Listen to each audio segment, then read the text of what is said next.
तो समझ छात्राओं का एमडी टेक्निकल क्लास में बहुत बहुत स्वागत है। तो स्टूडेंट, आज हम आपसे क्या कहते हैं DFCCIL जो कि वैकेंसी आई थी फरवरी मार्च में, इसका फॉर्म फिलअप कराना स्टार्ट हुआ था और 22 मार्च 2025 को फॉर्म की आखिरी भरने की आखिरी डेट थी। तो उसी संबंधित कुछ बातें मैं आपसे करना चाहता हूँ। अधिकतर चीज़ें तो आपको पता ही है, इसलिए हम फटाफट चीज़ें जो करना चाहते हैं हम वो बात कर लिया जाए। तो देखिए, सभी लोग ध्यान दीजिएगा, इसमें जो आपका CBT 1 होता है एग्जाम, CBT 1 का उसकी जो टेंटेटिव डेट है वो जुलाई 2025 को रखी गई है। अभी टेंटेटिव डेट है ये, ठीक है ना। और जो CBT 2 का एग्जाम है उसकी जो टेंटेटिव डेट है वो नवंबर 2025 की है, ठीक है। और जो क्या कहते हैं खास तौर से जो बच्चे MTS यानी कि RTI के जो स्टूडेंट हैं उनके लिए एक टेस्ट होता है फिजिकल एफिशिएंसी टेस्ट PET का। उनकी जो टेंटेटिव डेट है वो 2026 में जा रही है, जनवरी फरवरी में होने की संभावना है, ठीक है ना। चलिए आगे बात करते हैं। तो जल्दी से देख लिया जाए कि कितनी वैकेंसी थी, है ना, कितने किस पोस्ट के लिए कितनी वैकेंसी थी। जैसे एग्जीक्यूटिव इंजीनियरिंग के लिए सिविल से आपकी टोटल जो वैकेंसी थी वो 36 थी, सभी को पता है। और इसमें जो आपके फॉर्म फिलअप हुए हैं, एक मिनट देख लिया जाए, 26,860 इतने फॉर्म फिलअप किए गए हैं सिविल की। एग्जीक्यूटिव इंजीनियरिंग सिविल के लिए आपके इतने फॉर्म फिलअप हुए हैं। कितनी वैकेंसी के लिए? 36 वैकेंसी के लिए, ठीक है ना। अच्छा, एलिजिबिलिटी सभी लोग को पता होगा भाई, फॉर्म भरा गया तो सब चीज पता है। इसमें आपके डिप्लोमा और बीटेक दोनों अलाउड है ना, डिप्लोमा और बीटेक दोनों अलाउड हैं आपके। तो ये बात हो गई सिविल की। फिर बात करते हैं हम इलेक्ट्रिकल की। देखिए, एग्जीक्यूटिव इंजीनियर इलेक्ट्रिकल्स में टोटल जो वैकेंसी है वो 64 थी। 64 में जो टोटल कितना फॉर्म फिलअप किया गया है इलेक्ट्रिकल में, तो वो आपका है 32,411 इतने फॉर्म फिलअप हुए हैं इलेक्ट्रिकल की 34 वैकेंसी के लिए, एग्जीक्यूटिव इंजीनियर्स के लिए। बात करते हैं अगर हम क्या कहते हैं सिग्नल एंड टेलीकम्युनिकेशन, यानी कि जिसमें मैक्सिमम जो स्टूडेंट हैं वो इलेक्ट्रॉनिक्स और कंप्यूटर साइंस के भी काफी यहाँ पास ब्रांच दिए गए हैं, तो वो आप लोग को पता ही होगा, आप लोग देख लीजिएगा। इनमें जो है मैक्स क्या कहते हैं जो फॉर्म फिलअप हुए हैं कितने, 75 वैकेंसी के लिए, इनमें टोटल फॉर्म फिलअप हुए हैं 20,499 इतने फॉर्म फिलअप हुए हैं आपके सिग्नल एंड टेलीकम्युनिकेशन के लिए, ठीक है। आगे बात करते हैं। अब बात सुनिएगा, जो ITI के स्टूडेंट हैं, ठीक है ना, जो क्या कहते हैं MTS यानी कि मल्टीटास्किंग स्टाफ के लिए जो टोटल पोस्ट थी वो थी आपकी 464। और इतने पोस्ट के लिए अगर आप देखिए तो कितने फॉर्म फिलअप हुए हैं, तो ये फॉर्म फिलअप जो हुए थे वो है 1,42,976 इतने फॉर्म फिलअप किए गए हैं MTS के 464 वैकेंसी के लिए, ठीक है। तो ये आपको मैंने बता दिया भाई कि कितने फॉर्म फिलअप हुए हैं। ध्यान रखिएगा, CBT 1 एक स्क्रीनिंग टेस्ट होगा, कहने का मतलब ये आपको सिर्फ क्वालिफाई करना होगा। तो चाहे आप एग्जीक्यूटिव इंजीनियर यानी कि सिविल, इलेक्ट्रिकल या सिग्नल एंड टेलीकम्युनिकेशन के हों, या आप ITI यानी कि MTS के लिए आप अप्लाई कर रहे हो, तो जो CBT 1 होगा आप सभी लोगों को पता है वो क्वालिफिकेशन के लिए होता है। और उससे 20 और CBT 2 के लिए जितनी वैकेंसी है उसके 20 टाइम्स यानी 20 गुना स्टूडेंट CBT 2 के लिए आगे जाएंगे, ठीक है। तो ये सभी आप लोगों को पता। अच्छा, एक ध्यान रखिएगा सभी लोग, और ये सभी लोग को पता होगा 60 मार्क्स आपके चाहिए ही चाहिए, किसी में भी 60% आपको मार्क्स चाहिए, चाहे आप डिप्लोमा किए हो, चाहे आप ITI या बीटेक किए हो।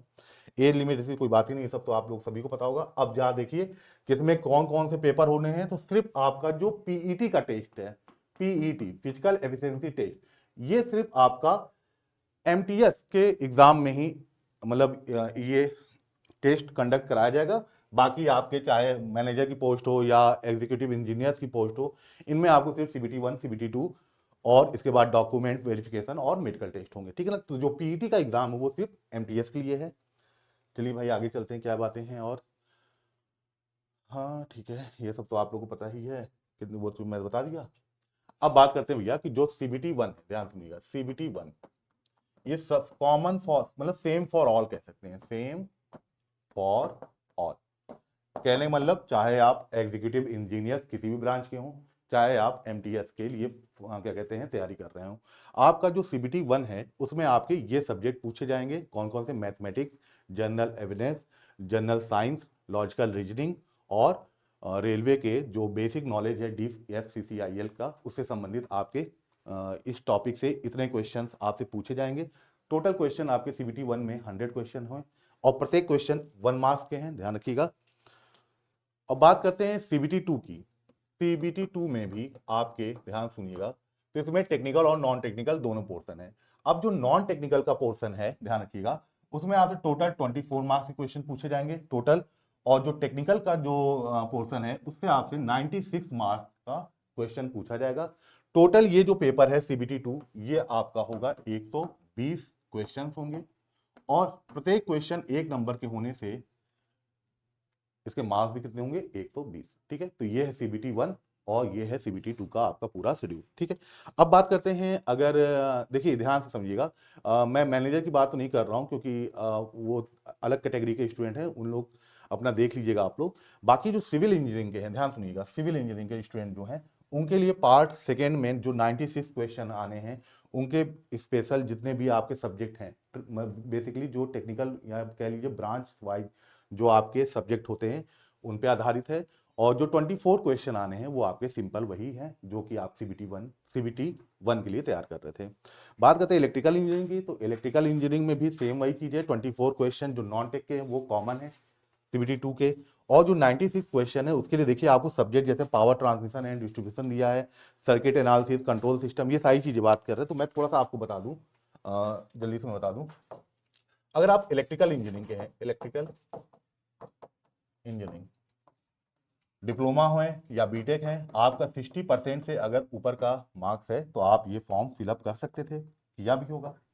अगर मैं बात करूं कि इसके कौन कौन से सब्जेक्ट आपको तैयार रखने हैं, ध्यान रखिएगा, वहां पर उन्होंने लास्ट में ईटीसी लगा दिया है ना, तो ईटीसी में तो बहुत चीजें आ जाएंगी।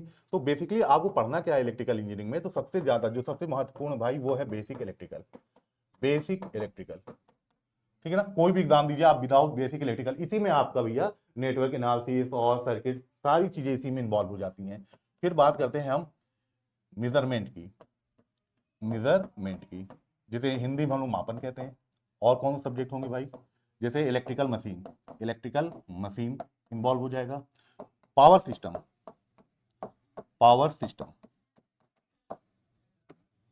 ठीक है ना, ये सीबीटी 2 में जो 96 क्वेश्चन आपके आने हैं उसके। अब देखिएगा पावर सिस्टम में भी आपके कई वो क्या कहते हैं सेक्शन होते हैं, जैसे generation, transmission, distribution and switch gear, SGP जिसे हम बोलते हैं, स्विच गियर एंड प्रोटेक्शन।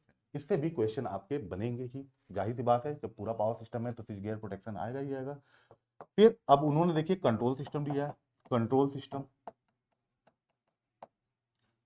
फिर बात करें तो पावर इलेक्ट्रॉनिक्स भी हो सकता है, पावर इलेक्ट्रॉनिक्स क्यों, क्योंकि ध्यान रखिएगा डिप्लोमा के जो स्टूडेंट है ना उनके सिलेबस में कंट्रोल सिस्टम और पावर इलेक्ट्रॉनिक्स थोड़े बहुत उनको पढ़ाया जाता है। ठीक है ना, तो बेसिकली जो पेपर सेट होगा वो डिप्लोमा के ही बिहाफ पे होगा, तो इसलिए आपको कौन कौन सब्जेक्ट, ये 6 सब्जेक्ट हो गए।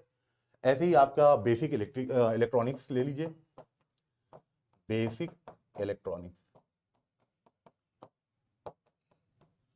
और ऐसे ही आप पावर इलेक्ट्रॉनिक्स भी ले लीजिए, पावर इलेक्ट्रॉनिक्स। ठीक है, तो इतने मेरे ख्याल से सफिशियंट हैं सब्जेक्ट, अगर आप क्या कहते हैं सीबीटी 2 96 क्वेश्चन इलेक्ट्रिकल से अगर आप टेक्निकल में जाएंगे, ठीक है ना, तो आपको इन्हीं सब्जेक्ट पे फोकस करना है। और भी बहुत सब्जेक्ट हैं जैसे इलेक्ट्रोमैग्नेटिक फील्ड थ्योरी होगी, ईएमएफटी, तो ये जो डिप्लोमा के स्टूडेंट है वो जनरली नहीं पढ़ते हैं। ठीक है, अच्छा ये तो इलेक्ट्रिकल इंजीनियरिंग मैंने बता दिया। अब बात सुनिएगा सिविल इंजीनियरिंग का, आपको मैंने बताया था वहां देखेंगे भी होंगे आप लोग और देख भी लीजिएगा। और जो बच्चे एमटीएस की तैयारी कर रहे हैं, जो आईटीआई के स्टूडेंट हैं, उनका सीबीटी 1 और सीबीटी 2 सेम क्या कहते हैं सिलेबस है, कहने मतलब उनका यहाँ कोई टेक्निकल या उनसे ट्रेड का क्वेश्चन नहीं पूछा जा रहा है। ठीक है, ये सारी बात मैंने बता दी आपको। अब देखते हैं क्या क्या चीजें और हैं भाई जो आपको बताना चाहिए, क्योंकि मैक्सिमम चीजें तो आपको पता ही है, सब फॉर्म भरे। ये देखिए मैं बता रहा था कितने, किस पोस्ट कोड के लिए कितने फॉर्म आपके फिलअप हुए हैं, ये चीज था। हाँ, कट ऑफ ध्यान रखिएगा, देखिए पेपर अभी तक DFCCIL ने जैसे 2018, 2021 और 2023 में अपने एग्जाम कंडक्ट कराए हैं। ठीक है ना, तो पूरा एनालिसिस करने के बाद ये चीज क्लियर होती है कि सीबीटी 1 के लिए आपको 75% से ±5 हो सकता है, इतने मार्क्स तो आपको कट ऑफ के लिए बनते ही हैं। 75 से प्लस माइनस हम 5 कर सकते हैं, ठीक ना, एक जनरल आइडिया दे रहा हूँ। और ठीक ऐसे ही अगर हम बात करें CBT 2 के लिए, तो हम मार्क्स की बात कर रहे हैं, तो लगभग इसमें मान के चलिए कि 100 मार्क्स प्लस माइनस 5 कर सकते हैं। पर CBT 2 के लिए आपका जो कट ऑफ है ना, किसी एग्जाम में 103 गया है, मैं जनरल की बात कर रहा हूँ, है ना, यहाँ पूरी कैटेगरी है, वो तो आप लोग बाद में देख ही लेंगे या देख लिए भी होंगे। जैसे देखिए यहाँ पास 2023 इलेक्ट्रिकल का ये कट ऑफ था, किसका, ये CBT 1 का है, और इधर सिविल का था, ये भी CBT 1 का है। मैं CBT 2 का बेसिकली आपको बताऊं तो 120 नंबर में, 120 मार्क्स में कम से कम आप ये मान के लिए कि 100 मार्क्स से ऊपर ही आपको लाना पड़ेगा, 100 मार्क्स से ऊपर ही लाना पड़ेगा। अब ध्यान दीजिएगा कि जैसे जुलाई में CBT 1 है और उसकी तैयारी आप लोग जनरली करते रहते हो, आप RRB की तैयारी कर रहे हो, RRB JEE की या अदर एग्जाम की, तो भी आपका CBT 1 का सब्जेक्ट आप पढ़ लेते हो। बात करते हैं CBT 2 की, जिसमें आपके सिविल, इलेक्ट्रिकल और इलेक्ट्रॉनिक्स के जो स्टूडेंट हैं, कंप्यूटर साइंस भी उसमें इन्वॉल्व हैं, आप देख लीजिएगा, उनके स्टूडेंट के लिए जो CBT 2 का एग्जाम होगा वो नवंबर में होगा। तो अभी ध्यान से देखिए, तो अच्छा खासा टाइम है, लगभग 5-6 महीने कह सकते हैं हम लोग, मोटा मोटा है। तो अगर आप सभी स्टूडेंट, चाहे आप ITI MTS की तैयारी कर रहे हो, चाहे आप सिविल इंजीनियरिंग या आप इलेक्ट्रिकल इंजीनियरिंग के हैं, या आप क्या कहते हैं सिग्नल एंड टेलीकम्युनिकेशन के हैं, तो आप क्या कहते हैं, कहने कुल मिला के एग्जीक्यूटिव इंजीनियरिंग की तैयारी अगर करना चाह रहे हैं और आप चाह रहे हैं कि सारी चीज़ें विधिवत तरीके से यूट्यूब पे पढ़ाया जाए MD क्लासेस की तरफ से, ठीक है ना, तो एक सिस्टमेटिक तरह से अगर हम आपको यूट्यूब पे लेके चलें जब तक आपका एग्ज़ाम ना हो जाए, ठीक है, तो क्या अगर आप इसके लिए पढ़ने के लिए तैयार होंगे तो एक बार कमेंट बॉक्स में ज़रूर बताइएगा, ठीक है ना। तो आपके कमेंट से ही हम लोग डिसाइड करेंगे कि आगे हम लोग को करना क्या है। तो हम आपको यूट्यूब में फ्री ऑफ कॉस्ट, मतलब जब तक आपका एग्ज़ाम होगा तब तक हम लोग अच्छे से आपकी तैयारी करानी, ठीक है ना। तो बहुत बहुत धन्यवाद।